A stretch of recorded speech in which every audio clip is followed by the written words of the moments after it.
begin. Okay, welcome to the Visual Storytelling and Comic Arts Certificate Program at MassArt. It is part of the Professional and Continuing Education Program. This is kind of a passion project for me, and Boston is a great place to make comics, and it's really a privilege to have this very accessible program open to the community through MassArt. MassArt is a fabulous art school. It's a public teaching school, so we're really committed to like expanding the community as much as possible. And so this is our opportunity as local Boston comics artists to share our knowledge with the larger arts community. So graphic storytelling, comics, graphic novels, traditional comics, zines, children's books, all are kind of visual storytelling in sequence. So that's kind of like an overview of all the ways that visual storytelling and comic arts can be understood. This is a picture of myself, LJ, LB, Barbara Thomas, and Dan Mazur, all comics artists in the Boston area. This was from a Boston Arts Review article that they wrote about comics in the area. So one of the questions, like comics seems like this maybe even like sort of small art form, but it's become really, really a growing form of media. It's one of the few areas in publishing that is growing. It's used a lot in education. It's used a lot in journalism. It's a popular form, and I always think it's popular right now because we live in this very fast-paced media world, and comics are very like accessible and easy to understand, but also have a lot of complexity to them. So it allows for telling your own story. Like it doesn't require like a deep amount of skill to begin with. Comics can be made with like a pencil, a piece of paper, and a little bit of knowledge about how to organize a story. All of us are very committed to the idea that you can make a comic with a stick figure and a couple of boxes. So it's a great way to, if you want to do creative practice, this is a really great way to start telling your own story. And because it's accessible, it is an accessible form. I think it's a great way for anybody in the community who's interested in telling a story can tell it through comics. Like I say, it's a growth area. So the comic book market, and this includes graphic novels, this includes young people's stories, it includes a few things, has grown a lot in publishing. Publishing has struggled over the last 20 years because of online kinds of work, but graphic storytelling has grown, and it continues to grow. This is a little, I like this.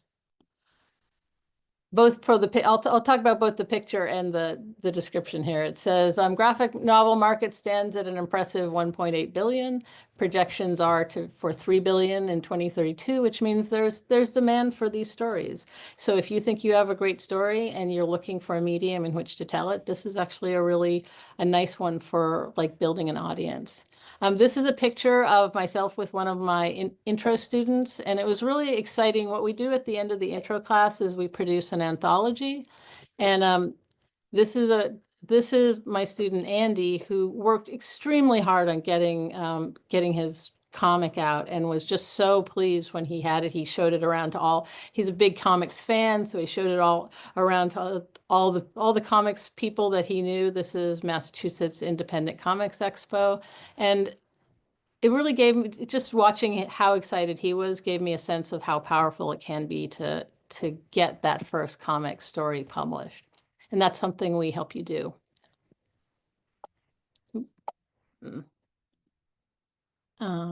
Okay, so it's a fully online program, which you would think would, like that's distance learning is not necessarily distance community. I feel like one of the great things we've done in the last 2 years is build a really nice community. It's a really like warm bunch of instructors, and we have fabulous, really, really talented students who both build their skills in our program and have really great stories that they come into the program with. We've had several students who have used their work in our program to apply for schools. And we have students from both all over the country and international. So we've had several students from France. We've had students from South America.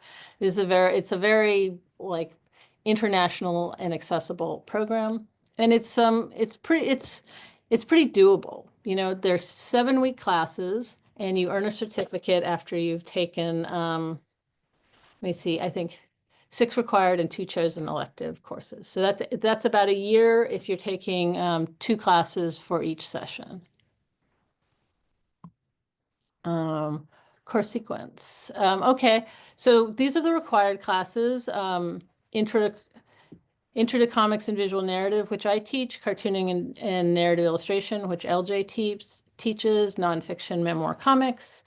Let me see, graphic publishing, which LJ teaches. Also, LJ teaches the Introduction to Comics and Visual Narrative, and the cartooning and narrative illustration too. So I feel like we've really built a program where you get both a broad and a deep set of skills pertaining to comics. And we've gotten really positive reviews from it. Like our students are very happy with what they're doing, and I'm very happy when I see like the really beautiful work that they're producing.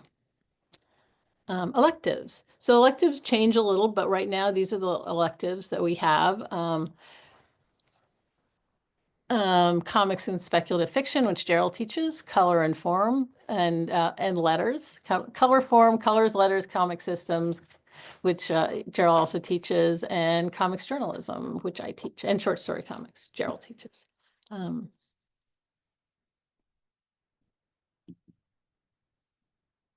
So I think that whenever you take classes, particularly, we know everybody is busy. We know, like, if you're working full time and you take a class in the evening, we really want you to sort of know what you're getting.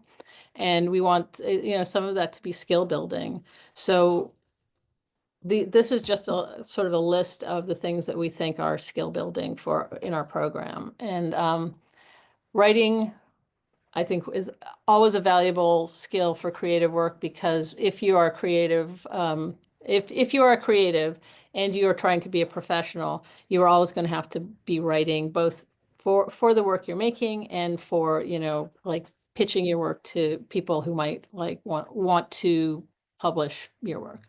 Storyboarding, which is useful for a large percentage of creative work out there. Actually have a lot of people who like get their employment to pay for their courses because this is skill building. So I won't read them all off because I think you can see them there. But yeah, we do have what we think are like a strong set of skills embedded in what I think is the development of both individual creative storytelling and a powerful creative community. And this is a very sort of quick and dirty description of the costs.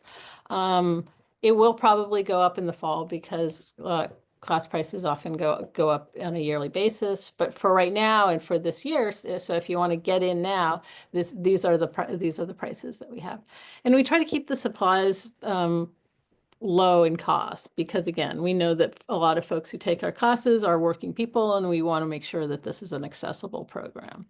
So books and supplies, most of the books that I assign are books that you can find online. You can find them on archive.org. Supplies, paper, pencil, ink. That is on the most simple level. That's what you need to make a comic. It's a really doable set of materials. Okay. Okay, how to apply. All levels are welcome. And this is a question we get a lot from people, which is, oh, what if I don't have any drawing experience? That is fine. We have a number of people come in with little or little to none drawing experience. We can work with you, and we also think great storytelling is often in the structures and the systems, as well as in like any kind of sophisticated illustration. So I think that's my again quick and dirty presentation, and I think now I'd like to open it up to Gerald and LJ to talk a little bit about who they are and what their classes are like. I will jump into, but I've talked for a bit, so I'm gonna give someone else an opportunity.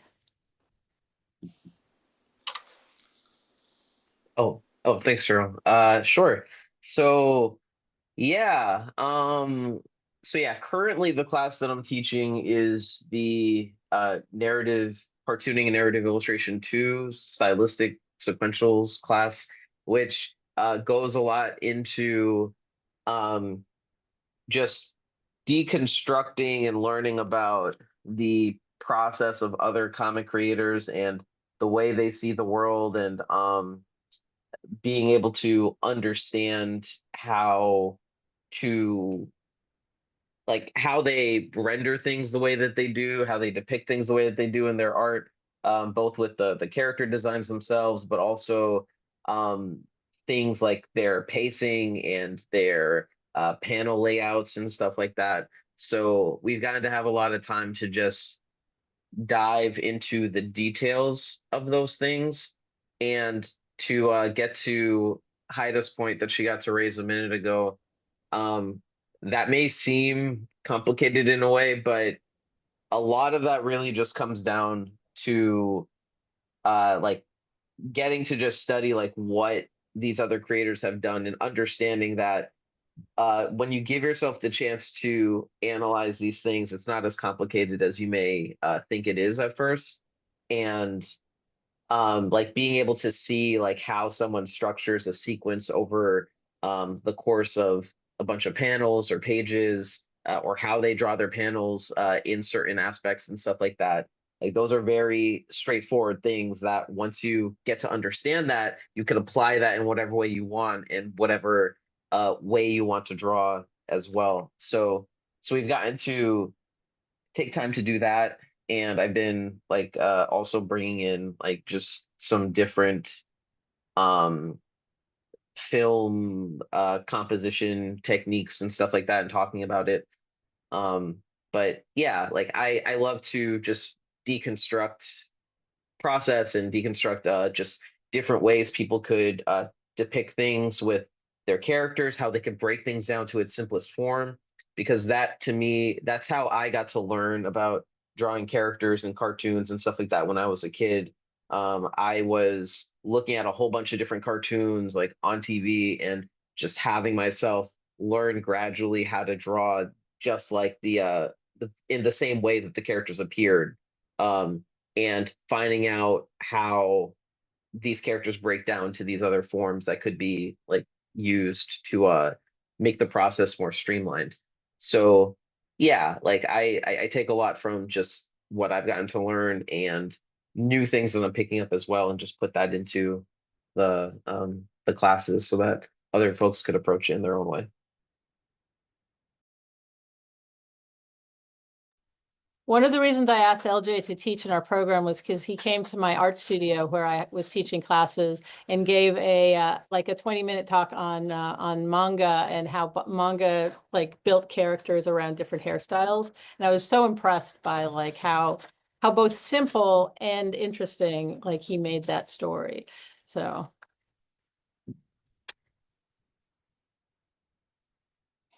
Okay, so I guess I'm up now.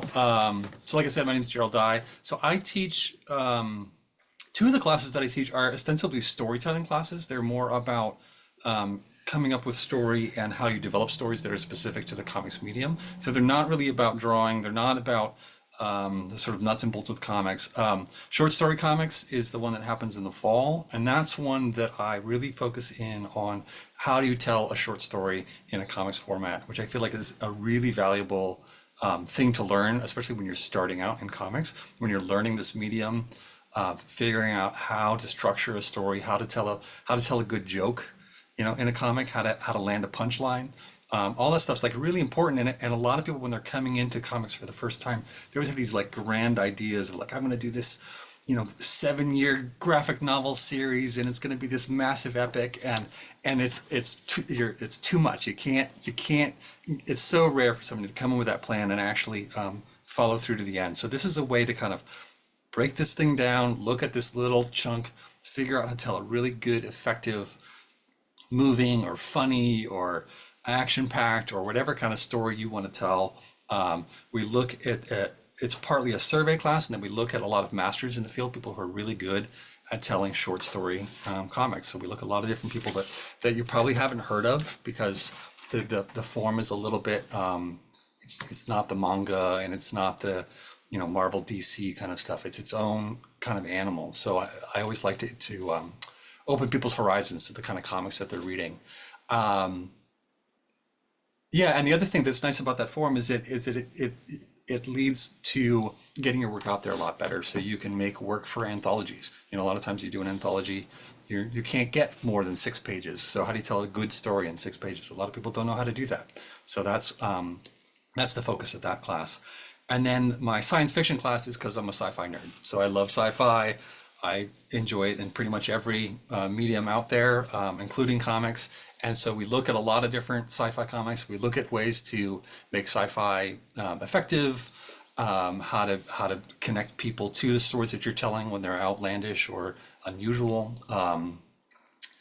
Yeah, so that one's just like near and dear to my heart. And then the other class that I teach is way more nuts and bolts. So it's color and form, and that's when we get really deep into the complex systems of comics. So we look very closely at how panels work, how one image connects to the next image, connects to the next image, how layouts, how you can maximize your layouts and getting really interesting looking pages out of your comics. One of the big subjects that we tackle in that class is color. So colors is a huge subject. There's a lot of different things to explore when thinking about color, both in terms of like storytelling potential, but also like how do you render color? How do you make color fast? Because that's one thing that if you ever colored your own comic, it can be really time consuming, and it can be kind of a grind. So I'll teach techniques for speeding up the process. We also look at like some kind of newer aspects of color. So I will teach a lesson on risograph, which some people have heard of, other people haven't, but it's a fairly new kind of machine. It actually goes back to the 80s, but it's sort of like having a renaissance right now. So I teach people how to set up images for risograph printing, which is a more cost-effective way to do color printing. Yeah, and that's pretty much it. So that's like the nuts and bolts, like really learn these complex elements in the comics form.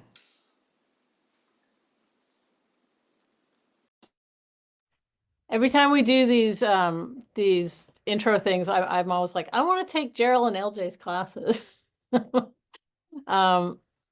I teach the intro class, and I teach memoir and comics journalism classes. So I start off by teaching like some of the core vocabulary of sequential art. So sequential art is structured around panels. It's like it's also structured around basic traditional three-part story structure. So learning like how a three-panel comic is like Gerald says, tells a punchline, and how to tell a story using those 3 panels, and then to extend that into like a 9-panel page, which is kind of the classical form for a comic page, and then thinking about that through making pencils, and thinking about how you organize that into expand those pages into, let's say, 6 pages, because we do an anthology.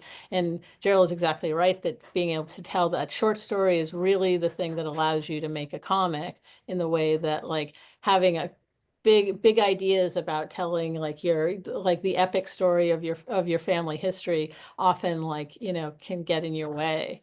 So just being able to tell that like one moment with your grandma that is like really moving is really, I think, helps you learn something about comics that you can't learn by imagining the big thing. Just really finishing that piece that like it moves you to feel that one moment is like part of what we're trying to like just learn enough of the vocabulary that you can tell that story. Will both requires quite a bit of information, and will also like give you the motivation to move on to that next story. Oh. So I think we're kind of at the stage where we're going to open it up to questions because we really like this is where like if you're curious about a particular genre that you'd like to take, if there's something you're worried about that you want to take it at this time or another time, just let us know what your concerns are because we're really geared towards trying to make this workable for people. You can type your questions in the Q&A. I think the chat is also available, and we'll read them out. If you can say that you don't want it to be read out. We can also type the answer if you have a private question, but otherwise we'll read them out so that everybody knows, because other people will have the same question, no doubt, and then we can answer it out loud. So Yeah, give a this is moment. one of the truisms Stop of it. teaching is that if you have a question, somebody else has it too. But I'll stop the recording so you can feel free to ask anything. We'll answer.